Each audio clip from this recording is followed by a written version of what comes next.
Le problème de la destinée humaine se situe dans 1 Corinthiens 1, 24-30. Dans ce passage, nous lisons « Puissance de Dieu et sagesse de Dieu pour ceux qui sont appelés tant juifs que grecs. Or, c'est par lui que vous êtes en Jésus-Christ, qui a été fait pour nous sagesse, justice, sanctification et rédemption. » Voici un problème. Ce problème est celui de la destinée humaine. Et ceci est résumé en 2 mots. Et des mots qui sont fréquemment répétés, sagesse et puissance. Puissance et sagesse. La question ici, à Corinthe, est un réflexe de la philosophie grecque qui s'était infiltrée avec ses suggestions subtiles et pernicieuses. La question est celle d'atteindre le statut de surhomme. C'est l'objet de la philosophie. La sagesse la plus élevée et la puissance la plus grande. La sagesse et la puissance sont les 2 constituants du surhomme. La philosophie a toujours eu en vue la pensée de l'homme atteignant sa destinée, l'idée que l'homme a une grande destinée. L'homme a vraiment une signification, une grande signification. Il y a une grande idée liée à l'homme. Chez beaucoup de peuples païens, l'idée était celle de la déification de l'humanité, de l'homme évoluant lentement jusqu'à ce qu'il devienne un dieu.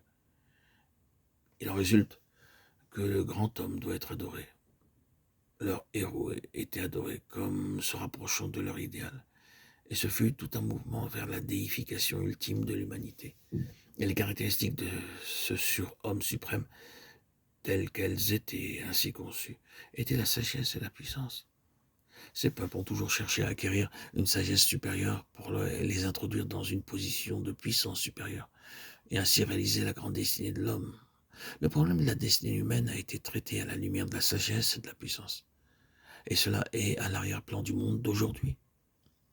N'est-ce pas ce que nous trouvons maintenant dans des dictateurs, dans des hommes qui voudraient dominer le monde? C'est un cas de sagesse et de puissance aboutissant à une telle considération du prestige humain que tout est amené sous la domination du dictateur. Il est considéré comme la personnification de la sagesse la plus élevée et de la puissance la plus grande du monde. C'est l'homme. Ainsi sera l'homme du diable sur le plan humain. La question de la destinée humaine est tout à fait vivante pour nous. C'est une question tout aussi réelle, importante et juste pour des croyants qu'elle l'est pour le monde. Ce n'est pas le monde qui est réellement en accord avec la destinée de l'homme. Il faut bien admettre le fait que l'homme a une destinée merveilleuse. Dieu a créé l'homme avec un objectif bien plus grand que tout ce que les princes de ce monde ont jamais imaginé. Et donc la question de la destinée humaine est une question juste et appropriée, et peut-être l'une des plus grandes. Mais la question qui sied à cela est la suivante. Comment le but doit être atteint?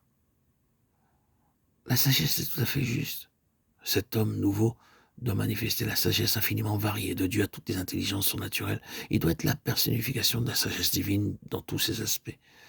La puissance, c'est tout à fait juste. Il n'y a aucun doute que cet homme nouveau doit être l'instrument de l'exercice de l'infinie puissance de Dieu.